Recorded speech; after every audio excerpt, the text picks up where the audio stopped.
Hey folks, welcome back to Peyote Coyote. Remember to like and subscribe. Thanks for watching.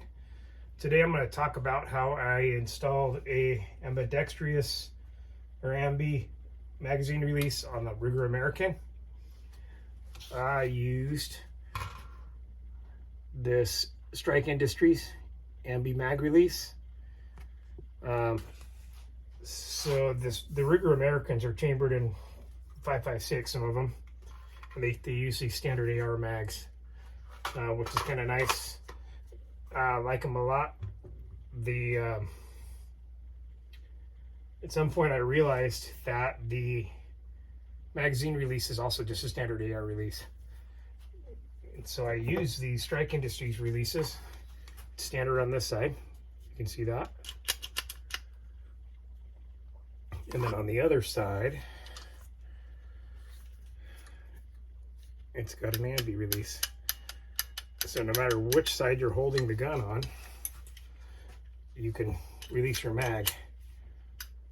Personally, I like to sometimes release it with this side, and I'll show you why. Because when you got your mag in and you're firing and you're done, you can release it from this side with your thumb. And I can still have my finger on the trigger and on the release on this side if I want. But it kind of frees my hand up on that side to kind of stabilize my gun when I release it. So I really like these ambi releases. So I'll show you what I did on the Ruger American. So first of all, when you get these, this part of the stock goes over the top of the button.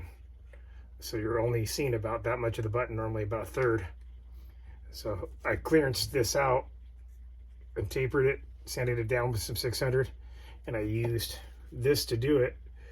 It's a rotary tool. I call them a burr bit. I don't know what they're actually called, but it's pretty aggressive and it'll take away pretty fast. So I wouldn't suggest doing this unless you're pretty confident in your skills. This mag well does come out, and if you jack it up, you can get this piece from Ruger. And I think they're only about 25 bucks. So let's go ahead and show you the other side where I have the release in here. So I did have to clearance the stock up here a little bit. And then if you look at the bottom here, you can see where it's taller here and lower down there. So this used to go all the way straight across. It was all the same height before I clearanced it. So I had to clearance it down in there so I could get the release in there. And you can see it move away in there. And I really like this. It came out really slick. So I got a mag release on that side, mag release on that side, Strike Industries. And I'll show you how it works in this gun. Put it in, your mag is in there. Won't come out. Got the release on that side. Won't come out.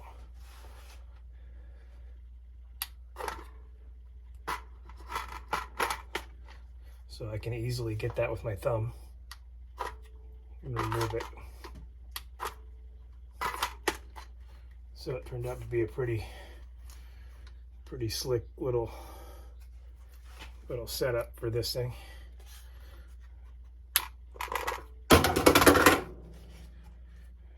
So once again, there's a better look at it. And I clearance the stock up here. And I clearance this part here. I clearance the stock on this side.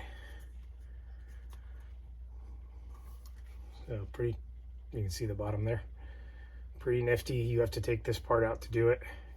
And it takes a little time. It took me a couple hours to do it, to get it fit just right. So it's important to just take a little bit off at a time if you're going to do this. And I used a file to kind of fine tune it.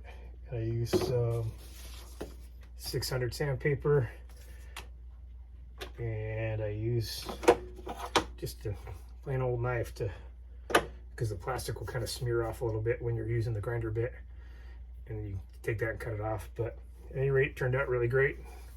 I'm pretty excited about it. I'm pretty excited to see how it works. I assume that they covered these from the factory so you can't drop your mag out when you're bumping around the woods. But if you look at this side, it's entirely, the ambi one is pretty much smooth on this side, which makes it kind of, you can see it from the bottom, that the stock sticks out further than the release. So it turned out pretty nice. And that's it. I haven't seen this video on the internet yet. I haven't seen anybody do this yet. So I thought I'd put it up here and show you folks it can be done, and it looks pretty slick.